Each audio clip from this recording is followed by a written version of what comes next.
जय Hind, hello everyone. तो इसके पहले क्लास में जो है हम लोगों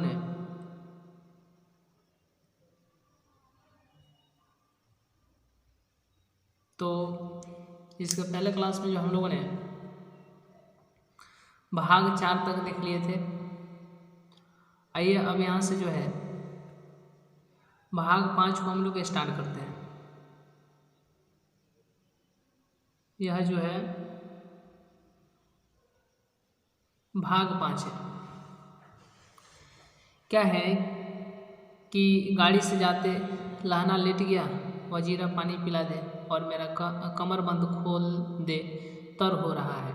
ठीक है, तो आइए यहाँ से हम लोग स्टार्ट करते हैं। चलिए, तो मृत्यु के कुछ समय पहले स्मृति बहुत साफ हो जाती है। जन्म भर की घटनाएं एक एक करके सामने आती है। सारे दृश्यों के रंग साफ होते हैं। समय की धुंध बिल्कुल उन पर से हट जाती है। ठीक है, लहना सिंह अब जो है मृत्यु के समय जो है जन्म भर की घटनाएं जो है एक एक करके याद आती है। ठीक है, मृत्यु के समय तो उसी में लहना सिंह को याद आता है कि लहना सिंह 12 वर्ष का था, अमृतसर में मामा के यहाँ आया हुआ था। ठीक है, ऐसा याद आ रहा है। दही वाले के यहाँ, कभी सब्जी वाले के यहाँ, हर कहीं उसे एक 8 वर्ष की लड़की मिल जाती है। जब वह पूछता है तेरी कुड़माई हो गई, तब वह धत कहकर क्या हो जाती है, भाग जाती है। ठीक है, एक दिन उसने वैसे ही पूछा तो उसने कहा हाँ कल हो गई, देखते नहीं यह रेशम से फूलों वाले सालों। ठीक है, देखते ही लहना सिंह को जो है दुख हुआ, क्रोध हुआ। क्यों हुआ मालूम नहीं। ये क्यों हुआ ये आप लोग भी जानते हैं कि यदि आप किसी से जो है थोड़ा बहुत इस कोर्स के आप प्यार ये सब चीज़ में जो है आप पढ़ जाएंगे और अचानक सुनिएगा कि फलां व्यक्ति का यदि उसका कुड़माई वगैरह मतलब सगाई ये अगर हो गया तो आपको भी क्रोध आएगा, गुस्सा आएगा। क्यों आएगा ये खुद आप जानते हैं। फिर कहते हैं लहना सिंह वजीरा के गोद में ही है मरने के वक्त। तो वजीरा से कहते हैं लहना सिंह वजीरा के गोद में है मरने के वक्त। तो फिर वजीरा से कहते हैं कि वजीरा सिंह पानी पिला दे। ठीक है, तो अब याद आती है घटना, ये तो बचपन की घटना हो गई। उसके बाद याद आती है कि 25 वर्ष बीत गए जो है। अब लहना सिंह 77। ठीक है, 77। चलिए,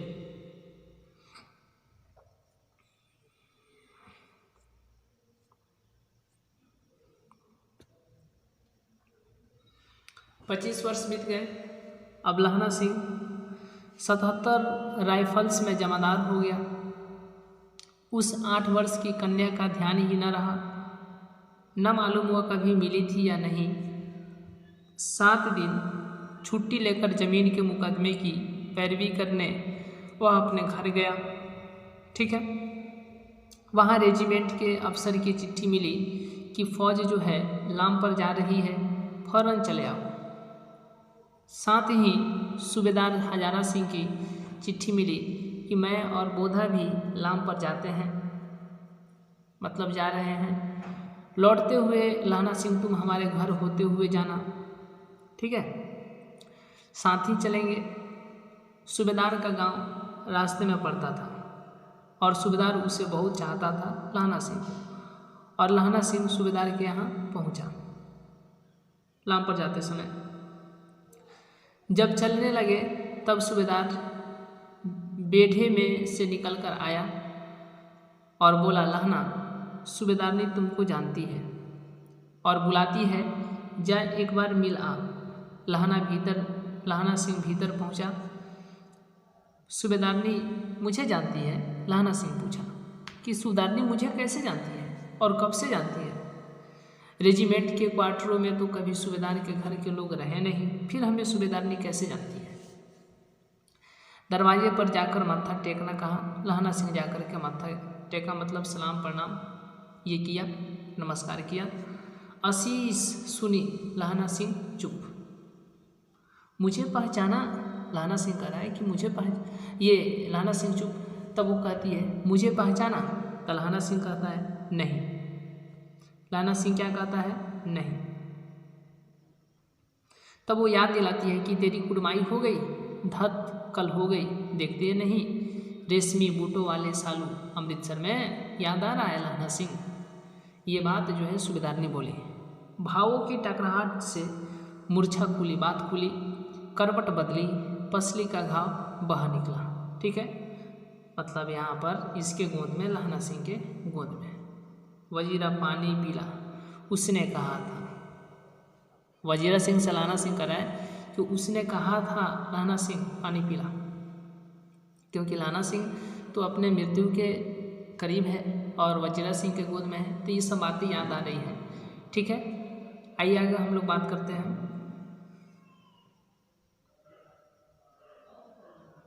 स्वप्न जो है चल रहा है। सूबेदारनी कह रही है मैंने तेरे को आते ही पहचान लिया, एक काम कहती हूँ, मेरे तो भाग फूट गए।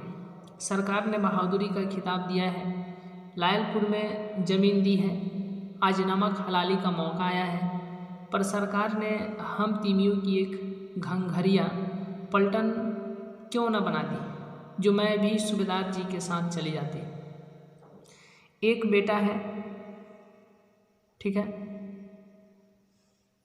एक बेटा है, फौज में भर्ती हुए उसे 1 ही बरस हुआ, उसके पीछे 4 और हुए पर एक भी नहीं जिया। सूबेदारनी रोने लगी, अब दोनों जाते हैं मेरे भाग। सूबेदारनी कहने लगी कि मेरे 5 बेटे थे, ठीक है, जिनमें से पहले मतलब जो 4 थे वो मार दिए गए, जिंदा नहीं रहे, और अब जो एक बेटा बचा हुआ है जिसका नाम क्या है? बोधा सिंह। ठीक है, जिसका नाम क्या है? बोधा सिंह। वह अब मात्र एक जो है मेरा बेटा बचा हुआ है। ठीक है, तो लहाना सिंह से कहती है सूबेदारनी कि बोधा सिंह और प्लस मेरे पति को, ठीक है, लहाना सिंह तुम युद्ध में बचाना, और इसी के लिए जो है अपनी आंचल फैलाती है लहाना सिंह के सामने। लहाना सिंह कहता है ठीक है। लहाना सिंह जो है अब इसके बाद चला जाता है। देखिए, तो सूबेदारनी रोने लगी, अब दोनों जाते हैं मेरे भाग, जाने क्या होगा नहीं होगा। सूबेदारनी कहती है लहाना सिंह से, फिर याद दिलाती है कि तुम्हें याद है एक दिन टांगे वाले का घोड़ा दही वाले की दुकान के पास बिगड़ गया था, और लहाना सिंह तुमको याद है तुमने उस दिन मेरे प्राण बचाए थे। आप घोड़े की लातों में चले गए थे और मुझे उठाकर दुकान के तख्ते पर जो है खड़ा कर दिया था। ऐसे ही इन दोनों को भी बचाना। लहाना सिंह जो है बचाया था उसको, सूबेदारनी को। सूबेदारनी मतलब किसको? लाजो को। लाजो यानी लड़का का नाम लहाना सिंह, लड़की का नाम क्या था? लाजो।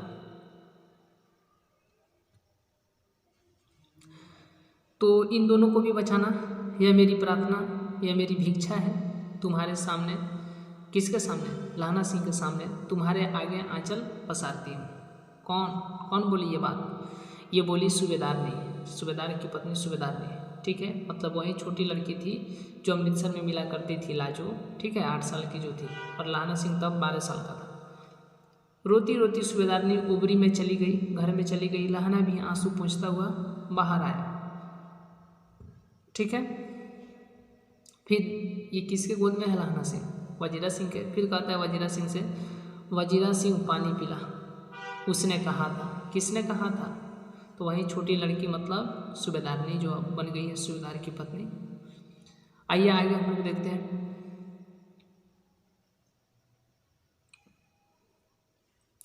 लहाना का सिर अपनी गोद में रखे वजीरा सिंह बैठा है।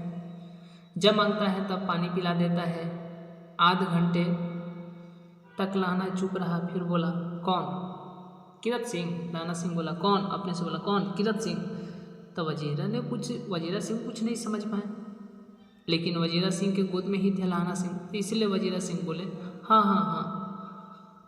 तो कहता है लाना सिंह, भैया मुझे और ऊंचा कर ले। वो समझ रहे हैं अब जो है उतना याद नहीं रहता है जी कि लाना सिंह किसके गोद में है, क्योंकि उसकी जो है मिनटों मिनटों में जो है उसको कुछ कुछ याद आ रहा है। तो उसको लगा कि अब पहले वजीरा सिंह कह रहा था, ठीक है, अब उसको लग रहा है कि मेरा भाई किरत सिंह जो है, किरत सिंह यानी गांव वाला भाई किरत सिंह, वो लग रहा है, यानी हम उसके गोद में हैं। तब कहते हैं लाना सिंह, भैया मुझे और ऊंचा कर ले, अपने पट पर मेरा सिर रख ले अपने पट पर। वजीरा ने वैसा ही किया, लेकिन लाना सिंह को लग रहा था कि ये मेरा भाई किरत सिंह है, ठीक है। हाँ अब ठीक है, पानी पिला दे, बस अब के हाड़ में यह आम खूब फलेगा। चाचा भतीजा दोनों यहीं बैठकर आम खाना, जितना बड़ा तेरा भतीजा है उतना ही यह आम। जिस महीने उसका जन्म हुआ था उसी महीने में मैंने इसे लगाया था। लाना सिंह को लग रहा है कि घर पे हैं हम, ठीक है, और किरत सिंह के गोद में है, लाना सिंह को ऐसा लग रहा है, ठीक है। लेकिन वो तो थे वजीरा सिंह, इसीलिए वजीरा सिंह के आंसू टप टप टपक रहे थे, ठीक है।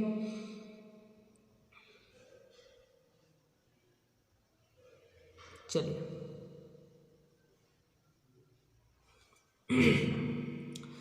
तो इस तरीके से जो है कहानी यहाँ समाप्त हो गई। कुछ दिन पीछे लोगों ने अखबारों में पढ़ा कि फ्रांस और बेल्जियम 67वीं सूची मैदान में घावों से मरा नंबर 77 सिख राइफल्स जमादार लाना सिंह। यह जो है कुछ लोगों ने पेपर में पढ़े थे, ठीक है। तो इस तरीके से जो है तो कुछ दिन पीछे लोगों ने अखबारों में पढ़ा कि फ्रांस और बेल्जियम 68वीं, ठीक है, 68वीं, ये जो है 68 है, ठीक है, 68वीं सूची मैदान में घावों से मरा नंबर 77 सिख राइफल्स जमादार लाना सिंह। तो इस तरीके से जो है यह कहानी समाप्त हुई, ठीक है। इस तरीके से जो यह कहानी जो है समाप्त हुई। आइए अब यहाँ से हम लोग आगे देखते हैं, क्वेश्चन पर चर्चा करते हैं, ठीक है। सबसे पहले क्वेश्चन क्या है जी, तो क्वेश्चन है कि लाना सिंह का परिचय जो है अपने शब्दों में दें। लाना सिंह का परिचय जो है अपने शब्दों में दें, ठीक है। लाना सिंह का परिचय जो है अपने शब्दों में दें। लाना सिंह ब्रिटिश सेना का एक सिख जमादार है। वह भारत से दूर विदेश यानी फ्रांस में जर्मन सेना के विरुद्ध जो है युद्ध करने के लिए भेजा गया है। वह एक कर्तव्यनिष्ठ सैनिक है। अदम्य साहस, शौर्य, निष्ठा से युक्त वह युद्ध के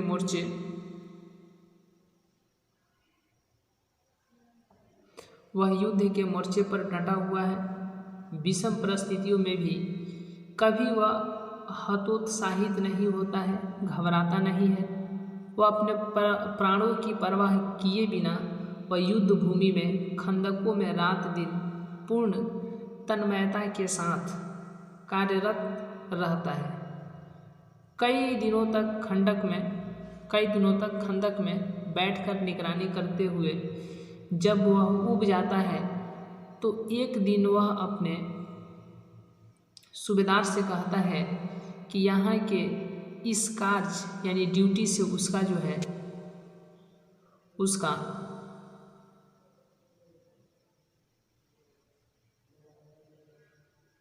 उसका मन भर गया है।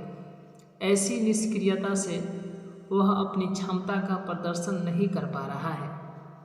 वह कहता है कि मुझे तो संगीन चढ़ाकर मार्च का हुक्म मिल जाए, फिर 7 जर्मन को अकेला मारकर न लौटूं तो मुझे दरबार साहब की देहली पर मत्था टेकना नसीब न हो। उसके इन शब्दों से दृढ़ निश्चय एवं आत्मोत्सर्ग की भावना निहित है। वह शत्रु से लोहा लेने के लिए इतना ही उत्कंठित है कि उसका कथन जो इन शब्दों में ठीक है, जो इन शब्दों में जो है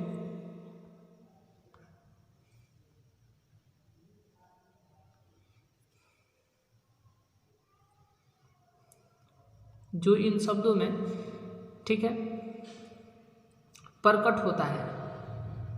बिना फेरे घोड़ा बिगड़ता है और बिना लड़े सिपाही। शत्रु की हर चाल को विफल करने की अपूर्व क्षमता एवं दूरदर्शिता उसमें थी। उसके जीवन का एक दूसरा पहलू भी है, उसकी मानवीय संवेदना, वचनबद्धता तथा प्रेम। अपनी किशोरावस्था में एक बालिका के प्रति उसका अव्यक्त प्रेम था। कालांतर में वह सेना में ठीक है भर्ती हो गया। संयोगवश उसे यह ज्ञात हुआ कि वह बालिका जो बचपन में मिली थी अमृतसर के बाजार में, ठीक है, अब सूबेदार की पत्नी है। उससे भेंट होने पर सूबेदार की पत्नी ने अपने पति एवं फौज में भर्ती उसके अपने एकमात्र पुत्र की रक्षा का वचन लहना सिंह से लिया, जिसका पालन लहना सिंह ने अपने प्राणों को बाजी लगाकर किया। यह उसकी कर्तव्य परायणता तथा वचन का पालन करने का उत्कृष्ट उदाहरण है। आइए हम लोग नेक्स्ट क्वेश्चन देखते हैं। चलिए नेक्स्ट क्वेश्चन क्या है, क्वेश्चन नंबर 2 है कि उसने कहा था कहानी पहली बार कब प्रकाशित हुई। उसने कहा था कहानी पहली बार जो है 1915 में जो है प्रकाशित हुई। आइए नेक्स्ट क्वेश्चन क्या है, क्वेश्चन नंबर 3 है कि उसने कहा था कहानी में किसने किससे कहा था। तो देखिए, उसने कहा था कहानी में सूबेदारनी ने लहना सिंह से कहा कि जिस तरह उस समय आपको याद है कि जब आपने एक बार घोड़े की लातों से उसकी क्षति की थी, ठीक है, उसी प्रकार उसके पति यानी सूबेदारनी की पति और एकमात्र पुत्र की भी वह रक्षा करे, ठीक है। वह उसके आगे अपना आंचल पसार कर जो है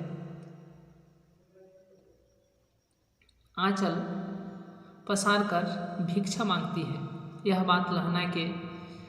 बात जो है लहना सिंह के मर्म को छू जाती है। आइए नेक्स्ट क्वेश्चन है, क्वेश्चन नंबर हम लोग 4 पर चर्चा करते हैं।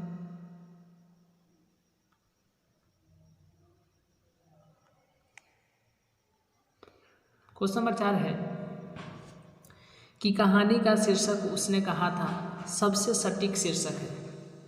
अगर हाँ तो क्या आप इसके लिए कोई दूसरा शीर्षक सुझाना चाहेंगे? अपना पक्ष रखें। जहाँ तक कहानी के शीर्षक का सवाल है, उसकी उपयुक्तता स्पष्ट है। उसने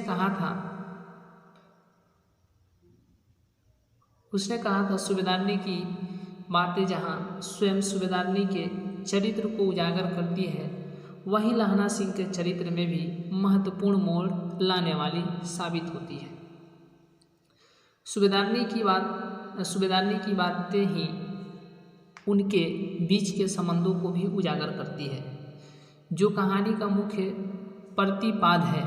इसलिए सूबेदारनी के कहे वचन की ओर संकेत कराने वाला यह शीर्षक सटीक है। मृत्यु की ओर बढ़ते लहना सिंह के जो है अंतिम क्षणों में भी सूबेदारनी के कहे शब्द ही गूंजते रहते हैं। यही शब्द लहना सिंह को सूबेदारनी का विश्वास बनकर महान त्याग की प्रेरणा देता है। आइए नेक्स्ट क्वेश्चन पर हम लोग चर्चा करते हैं जी।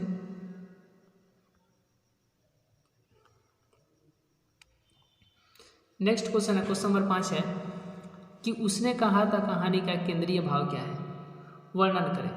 उसने कहा था प्रथम विश्व युद्ध की पृष्ठभूमि में लिखी गई कहानी है, यानी 1915 में। ठीक है, कब लिखी गई है तो 1900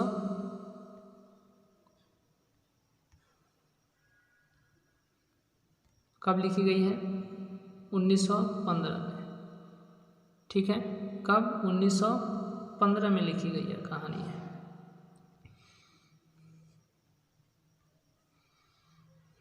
चलिए 1915 में जो है लिखी गई कहानी है। गुलेरी जी ने लहना सिंह और सूबेदारनी के माध्यम से मानवीय संबंधों का नया रूप प्रस्तुत किया है। लहना सिंह सूबेदारनी के अपने प्रति विश्वास से अभिभूत जो है होता है, क्योंकि उस विश्वास की नींव में बचपन के संबंध है। सूबेदारनी का विश्वास ही लहना सिंह को उस महान त्याग की प्रेरणा देता है। कहानी एक और स्तर पर अपने को व्यक्त करती है। प्रथम विश्व युद्ध की पृष्ठभूमि पर यह एक अर्थ में युद्ध विरोधी कहानी भी है, क्योंकि लहना सिंह के बलिदान का जो है उचित सम्मान किया जाना चाहिए, परंतु उसका बलिदान व्यर्थ हो जाता है और लहना सिंह का करुण अंत युद्ध के विरुद्ध में खड़ा हो जाता है। लहना सिंह का कोई सपना पूरा नहीं होता। चलिए नेक्स्ट क्वेश्चन है, क्वेश्चन नंबर 6 जो है लहना सिंह के प्रेम के बारे में लिखिए। लहना सिंह अपनी किशोरावस्था में एक अनजान लड़की के प्रति आसक्त हुआ था, किंतु वह उससे परिणय सूत्र में जो है नहीं बंध सकी। कालांतर में उस लड़की का विवाह सेना में कार्यरत एक सूबेदार से हो गया। लहना सिंह भी सेना में भर्ती हो गया। अचानक अनेक वर्षों के बाद उसे ज्ञात हुआ कि सूबेदारनी ही वह लड़की है जिससे उसने कभी प्रेम किया था। सूबेदारनी ने उससे निवेदन किया कि उसके सूबेदारनी के पति सेना में भर्ती वह एकमात्र पुत्र बोधा की रक्षा करेगा। लहना सिंह ने कहा था कि उस वचन को निभाएगा, यानी लहना सिंह उस वचन को निभाए और अपने प्राणों का बलिदान कर उसने अपनी प्रतिज्ञा का पालन किया। यही उसका वास्तविक प्रेम था। चलिए नेक्स्ट क्वेश्चन हम लोग देखते हैं, क्वेश्चन नंबर 7 को देखते हैं जी।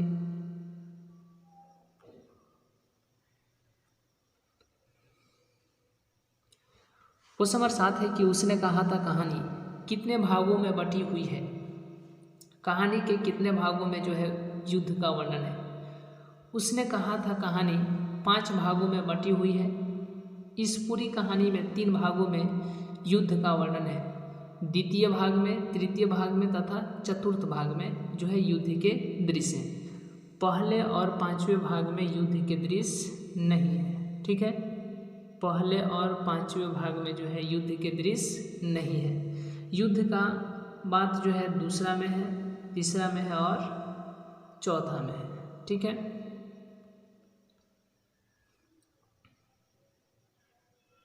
किस में है जी? दूसरा, तीसरा और चौथा में। दूसरा, तीसरा और चौथा में। चलिए आप लोग स्क्रीनशॉट लेते चलिएगा, इसमें बहुत ही इम्पोर्टेंट यह सवाल है। आइए आगे हम लोग बात करते हैं। नेक्स्ट क्वेश्चन है, क्वेश्चन नंबर 8 है। कहानी के पात्रों की एक सूची जो है तैयार करें। कहानी की पात्रों की एक सूची जो है तैयार करें। कहानी का मुख्य पात्र लहना सिंह है, जिसके इर्द गिर्द कहानी के घटनाक्रम घूम रहे हैं। उसके अतिरिक्त अन्य पात्र निम्नलिखित हैं। क्या है तो देखिए,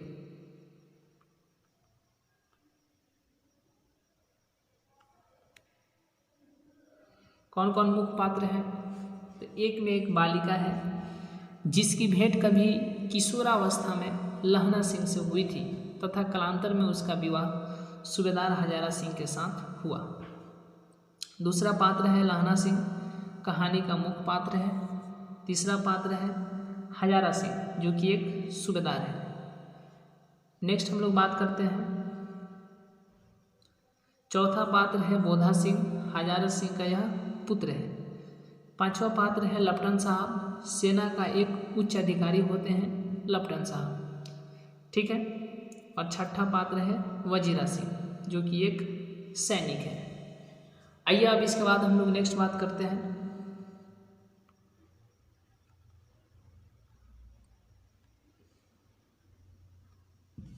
क्वेश्चन नंबर 9 है कि जाड़ा क्या है? मौत है और निमोनिया से मरने वालों को मुरब्बा नहीं मिला करते हैं। वजीरा सिंह के इस कथन का क्या आशय है? वजीरा सिंह जो पलटन का विदूषक था, वजीरा सिंह जो पलटन का विदूषक है, लहना सिंह को कहता है, विदूषक मतलब क्या, जोकर, एक हंसी मजाक करने वाला, ठीक है, ताकि और सारे जो सेना में हैं जो उसके साथ उनका मन जो है लगा रहे, ठीक है। तो वजीरा सिंह जो पलटन का विदूषक है, लहना सिंह को कहता है कि अपने स्वास्थ्य की रक्षा करो, ठीक है। जाड़ा की ठंड मौत का कारण बन सकती है, ठीक है। मरने के बाद तुम्हें कुछ प्राप्त, मरने के बाद जो है तुम्हें कुछ प्राप्त होने वाला नहीं है। यदि निमोनिया से तुम्हारी मृत्यु हो जाती है तो तुम्हें कोई मुरब्बा अथवा अन्य स्वादिष्ट वस्तुएं नहीं मिलेंगी, ठीक है। जीवन का सुख फिर नहीं मिलेगा और शहीद होकर के मरोगे, अपने देश के लिए मरोगे तो मान सम्मान बहुत कुछ मिलेगा। साथ ही तुम अपने अस्तित्व को इस प्रकार समाप्त कर दोगे, मतलब अर्थात मृत्यु ही अंतिम तुम्हारी सच्चाई है। आइए नेक्स्ट हम लोग बात करते हैं,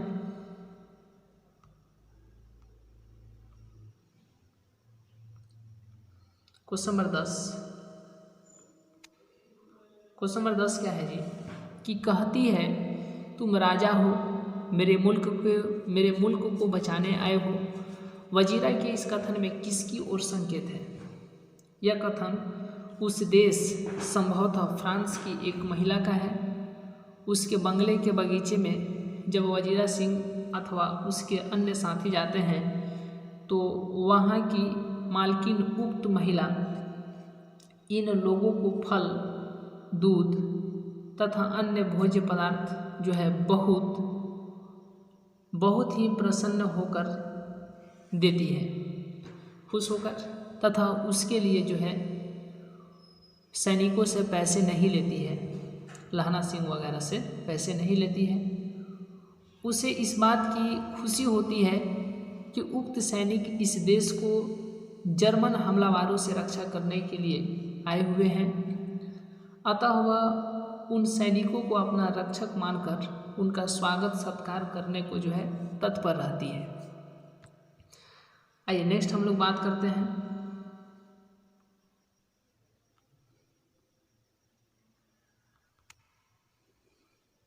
क्वेश्चन नंबर 11 की। कहती है तुम राजा हो, मेरे मुल्क को बचाने आए हो। वजीरा की इस कथन में किसकी ओर संकेत है? यह कथन उस देश, संभवतः फ्रांस की एक महिला का है। उसके बंगले के बगीचे में जब वजीरा सिंह अथवा उसके अन्य साथी जाते हैं तो वहाँ की मालकिन उक्त महिला इन लोगों को फल, दूध तथा अन्य भोज्य पदार्थ बहुत ही प्रसन्न होकर देती है तथा उसके लिए उनसे पैसे नहीं लेती है। उसे इस बात की प्रसन्नता है कि उक्त सैनिक इसके देश को जर्मन हमलावरों से रक्षा करने के लिए आए हुए हैं, अतः वह उन सैनिकों को अपना रक्षक मानकर उनका स्वागत सत्कार करने को तत्पर है। मतलब फिरंगी मेम की ओर जो है इशारा है। किस मेम की ओर? फिरंगी मेम की ओर जो है इशारा है। आइए नेक्स्ट हम लोग देखते हैं, क्वेश्चन नंबर जो है 12। लहना सिंह के गांव में आया तुर्की मौलवी क्या कहता है?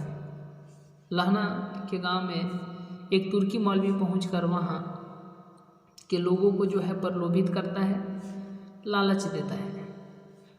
वह उन लोगों को मीठी मीठी बातों से भुलावे में डालने का प्रयास करता है।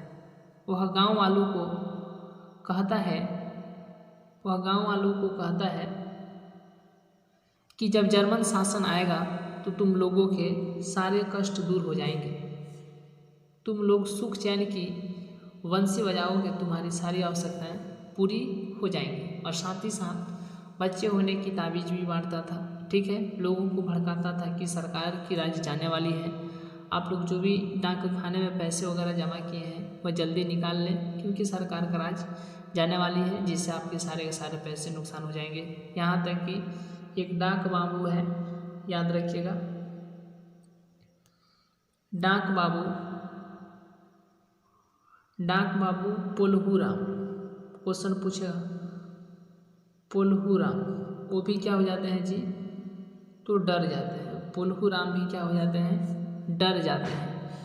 यानी डाक बाबू पोलहूराम ये भी क्या हो जाते हैं, डर जाते हैं उस व्यक्ति के भड़काने से, यानी तुर्की मौलवी के भड़काने से। ये क्वेश्चन पूछेगा डाक बाबू कौन था, पोलहूराम कौन था, तो डाक बाबू था। चलिए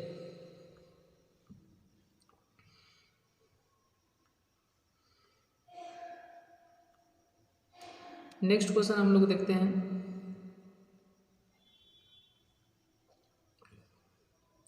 क्वेश्चन नंबर 13 है, उसने कहा था पाठ के आधार पर सूबेदारनी का चरित्र चित्रण करें। सूबेदारनी कहानी में सिर्फ 2 बार आती है।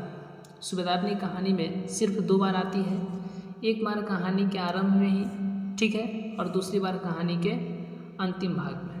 वह लहना सिंह की स्मृतियों में, लेकिन कहानी में सूबेदारनी का चरित्र लहना सिंह के बाद सबसे महत्वपूर्ण है।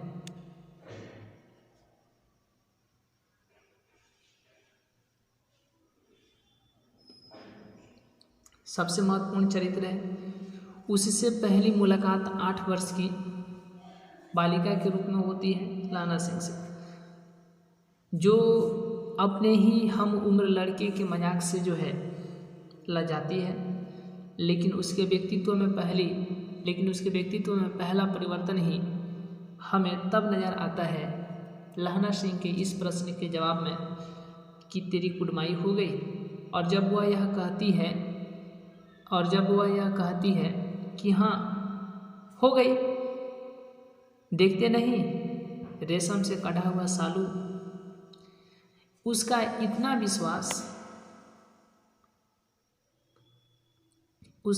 विश्वास के साथ जवाब देना यह बताता है कि जैसे सगाई के साथ वह एकाएक बहुत बड़ी हो गई है, इतनी बड़ी कि उसमें इतना विश्वास आ गया है कि वह दृढ़ता पूर्वक जवाब दे सके कि हाँ हो गई।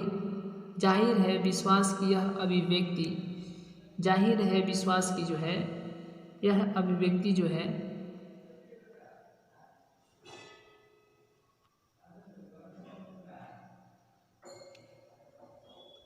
जाहिर है कि विश्वास की इतना विश्वास आ गया है कि दृढ़तापूर्वक जवाब दे सके हाँ हो गई है। जाहिर है विश्वास की यह अभिव्यक्ति सूबेदारनी के व्यक्तित्व का नया पहलू है। फिर भी अभी वह यह समझने में असमर्थ है कि कुड़माई का अर्थ क्या है, इसलिए यह लड़की होने के कारण अपनी भावनाओं को यूँ तो वह व्यक्त नहीं करती, इसलिए ऐसा नहीं लगता कि कुड़माई का उस पर भी वैसा ही है। आघात लगा है जैसे लहना सिंह पर लगा था, किंतु लहना सिंह के साथ उसके संबंध कितने गहरे थे इसका एहसास भी कहानी में सूबेदारनी के माध्यम से ही होता है। 8 साल की नादान सी उम्र में जिस लड़के से उसका मजाक का संबंध बना था, उसे वह 25 साल बाद भी अपने मन मस्तिष्क से नहीं निकाल पाई, जबकि इस दौरान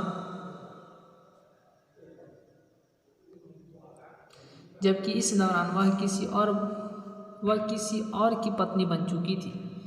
उसका घर परिवार था, जवान बेटा था, और जैसा कि कहानी से स्पष्ट होता है कि वह अपने घर परिवार से सुखी और प्रसन्न थी। लेकिन 25 साल बाद भी जब लहना सिंह उसके सामने आता है तो वह उसे तत्काल पहचान जाती है। न केवल पहचान जाती है बल्कि अपने बचपन के संबंधों के बल पर, ठीक है, उसे विश्वास है कि अगर वह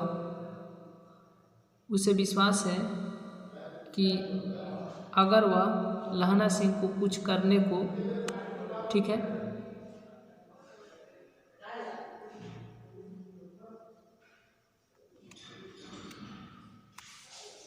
उसे विश्वास है कि अगर वह लहना सिंह को कुछ करने को कहेगी तो वह कभी इनकार नहीं करेगा।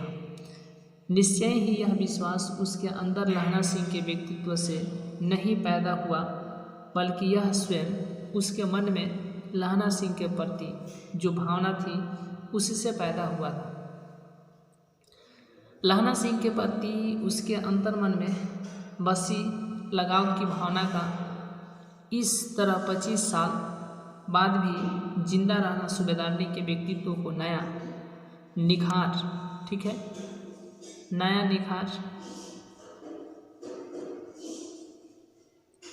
निखार देता है। इस अर्थ में वह परंपरागत भारतीय नारी से भिन्न नजर आती है। इसका अर्थ यह नहीं कि सूबेदारनी अपने घर परिवार के दायित्व से विमुख है, बल्कि उसके ठीक विपरीत लहना सिंह से उसकी 25 साल बाद हुई मुलाकात उसके अपने घर परिवार के प्रति गहरे दायित्व बोध को भी व्यक्त करती है। वह लहना सिंह से प्रार्थना करती है कि जिस तरह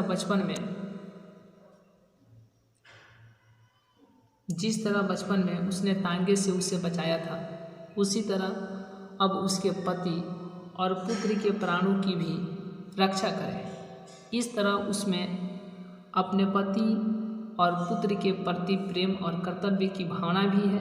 हम कह सकते हैं कि सूबेदारनी के लिए जितना सत्य अपने पति और पुत्र के प्रति प्यार और कर्तव्य है, उतना ही सत्य उसके लिए वे स्मृतियाँ भी हैं जो लहना सिंह के प्रति उसके लगाव को व्यक्त करती है।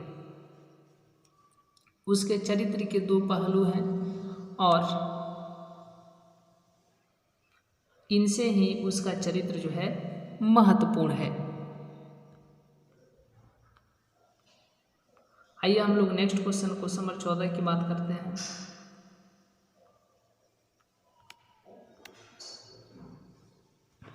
उसने कहा था, पाठ के आधार पर लहना सिंह का चरित्र चित्रण करें। लहना सिंह से हमारा पहला परिचय अमृतसर के बाजार में होता है। उसकी उम्र सिर्फ 12 वर्ष है। किशोरावस्था, शरारती चुलबुला। उसका यह शरारतीपन बाद में युद्ध के मैदान में भी दिखाई देता है। वह अपने मामा के यहाँ आया हुआ है।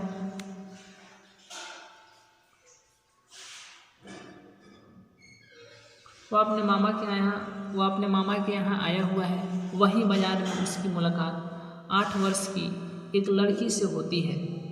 अपनी शरारत करने के आदत के कारण वह लड़की से पूछता है, तेरी सगाई हो गई, तेरी कुड़माई हो गई। और फिर यह मजाक ही उस लड़की से उसका संबंध सत्र बन जाता है। लेकिन मजाक में पूछा गया यह सवाल उसके दिल में उस अनजान लड़की के प्रति मोह पैदा कर देता है। मोह माया, जिसे ठीक समझने की उसकी उम्र नहीं है।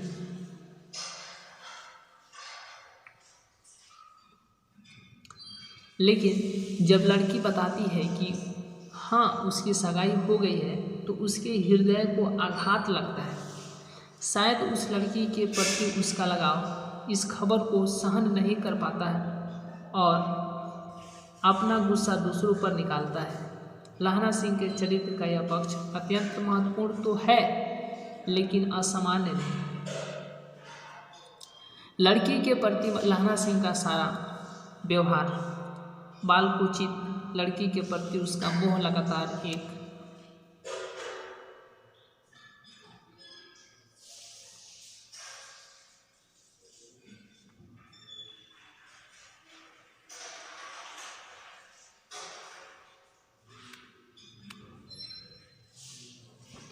एक नहीं, लड़की के प्रति लहना सिंह का सारा व्यवहार बालकोचित है।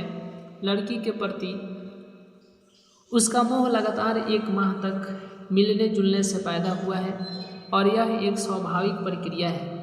लेकिन लहना सिंह के चरित्र की एक और विशेषता यह प्रकाशन बचपन में ही हो जाता है, वह है उसका साहस, अपनी जान जोखिम में डालकर दूसरों को बचाने की कोशिश। लहना सिंह जब सूबेदारनी से मिलता है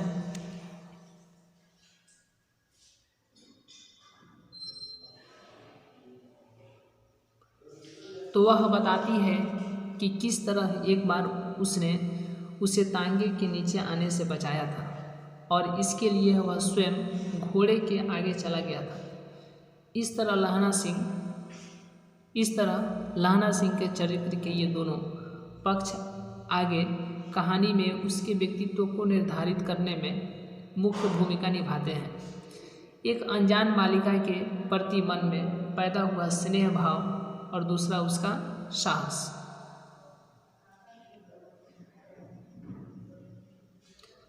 लहना सिंह किसान का बेटा है, खेती छोड़कर सिपाही बन जाता है, लेकिन सिपाही बन जाने के बाद भी उसकी मानसिकताएं, उसके स्वप्न और उसकी आकांक्षाएं किसानों से ही रहती है।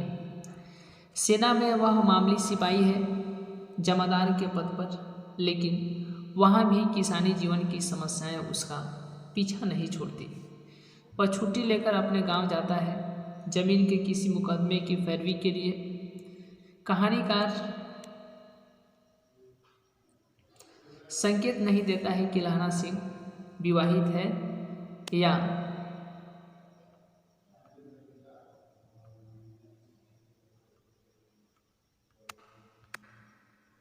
जमीन के किसी मुकदमे की पैरवी के लिए। कहानीकार यह संकेत नहीं देता है कि लहना सिंह विवाहित है या अविवाहित, लेकिन लहना सिंह की बातों से यही लगता है कि वह अविवाहित है। उसका एक भतीजा है, ठीक है, कीरत सिंह, जिसकी गोद में सिर रखकर वह अपने बाकी दिन गुजारना चाहता है। अपने गांव, अपने खेत, अपने बाग में उसे सरकार से किसी जमीन जायदाद की उम्मीद नहीं है, न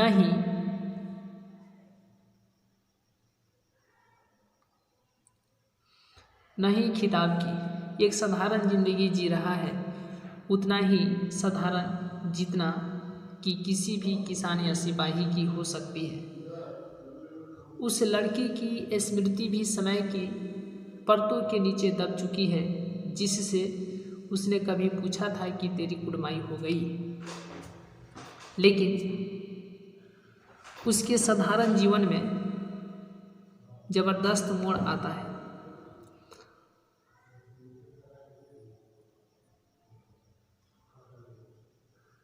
जब उसकी मुलाकात 25 साल बाद सूबेदारनी से होती है, सूबेदारनी उसे इतने सालों बाद भी देखते ही पहचान लेती है। इससे पता चलता है कि बचपन की घटना उसको कितनी अधिक प्रभावित कर गई थी। जब वह उसे बचपन की घटनाओं का याद कराती है तो वह अवाक सा रह जाता है। भूला वह भी नहीं है, लेकिन समय ने उस पर एक गहरी परत बिछा दी थी। आज एकाएक धूल पोंछकर साफ हो गई।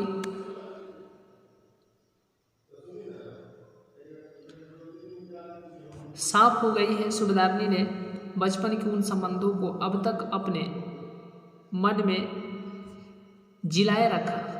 यह लहना सिंह के लिए अत्यंत महत्वपूर्ण था। उसकी संबंध के बल पर सूबेदारनी का यह विश्वास करना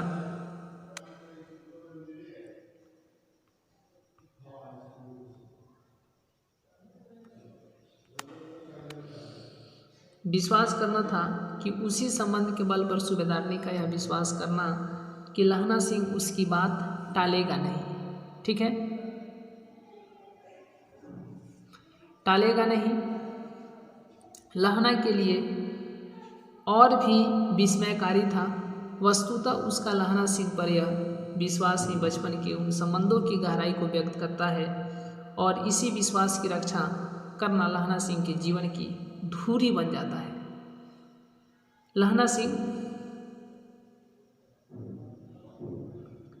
सिंह एक वीर सिपाही है और खतरे के समय भी अपना मस्तिष्क, अपनी मानसिक संतुलन नहीं खोता है, बल्कि उसको मानसिक संतुलन को बनाए रखता है।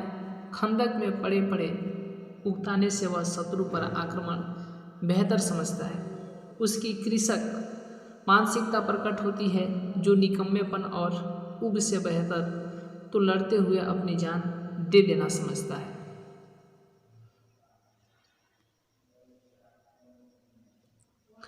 जब उसकी टुकड़ी में जर्मन जासूस कैप्टन साहब मतलब लेफ्टिनेंट साहब बनकर घुस आता है, तब उसकी सूझबूझ और चतुराई देखते ही बनती है। उसे यह पहचानने में देर नहीं लगती कि यह कैप्टन साहब यानी लेफ्टिनेंट साहब नहीं बल्कि जर्मन जासूस है, और तब वह उसी के अनुकूल कदम उठाने में नहीं हिचकिचाया और बाद में जर्मन जासूस के साथ मुठभेड़ और या लड़ाई के दौरान भी उसका साहसिकता और चतुराई स्पष्ट उभर कर प्रकट होती है। किंतु इस सारे घटना चक्र में भी वह सूबेदारनी को दिए वचन के प्रति सजग रहता है। अपने जीते जी हजारा सिंह व बोधा सिंह पर किसी तरह की आंच नहीं आने देता।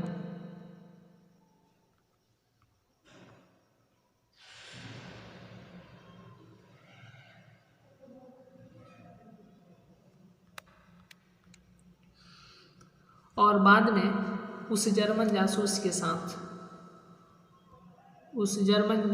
साथ मुठभेड़ या लड़ाई के दौरान भी उसका साहसिकता और चतुराई स्पष्ट उभर कर जो है प्रकट होती है। किंतु इस सारे घटना चक्र में भी वह सूबेदारनी को दिए वचन के प्रति सजग रहता है और अपने जीते जी हजारा सिंह व बोधा सिंह पर किसी तरह की आंच नहीं आने देता है। यही नहीं, उनके प्रति अपनी आंतरिक भावना के कारण वह अपने घाव के बारे में सूबेदार को कुछ नहीं बताता है।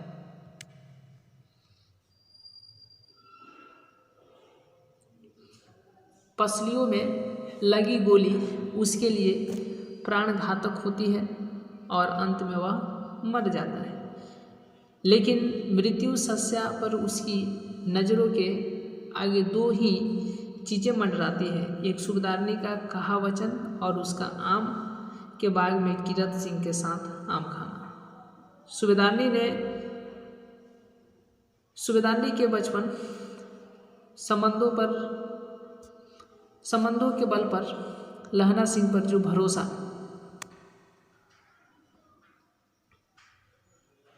किया था, उसी भरोसे के बल पर उसने अपने पति और पुत्र के जीवन की भीख मांगी थी। लहना सिंह अपनी जान देकर उस भरोसे की रक्षा करता है। यह विश्वास और त्याग सूबेदारनी और लहना सिंह के संबंधों की पवित्रता और गहराई पर मोहर लगा देता है। स्त्री पुरुष के बीच यह बिल्कुल नए तरह का संबंध है और दृष्टि से लहना सिंह एक नए तरह का जो है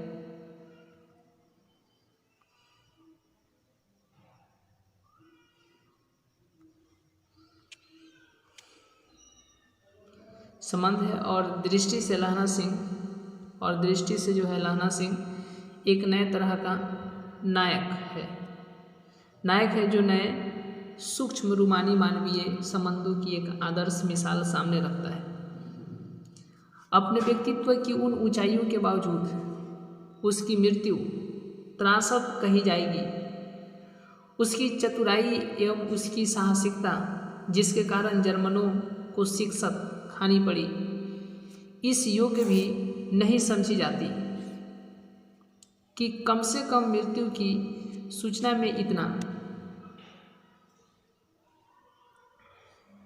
उल्लेख तो होता है कि युद्ध के दौरान उसने साहस दिखलाते हुए प्राणोत्सर्ग किया, बल्कि समाचार इस रूप में छपता है कि मैदान में घावों से मरा। ठीक है, इससे जाहिर होता है कि जिस सूबेदारनी के कारण इसके पति और पुत्र की रक्षा करता है, ठीक है, उसके लिए भी लहना सिंह का बलिदान अकारद ही चला जाता है। लहना सिंह का ऐसा दुखद अंत उसे त्रासद नायक बना देता है। तो इस तरीके से जो हम लोगों ने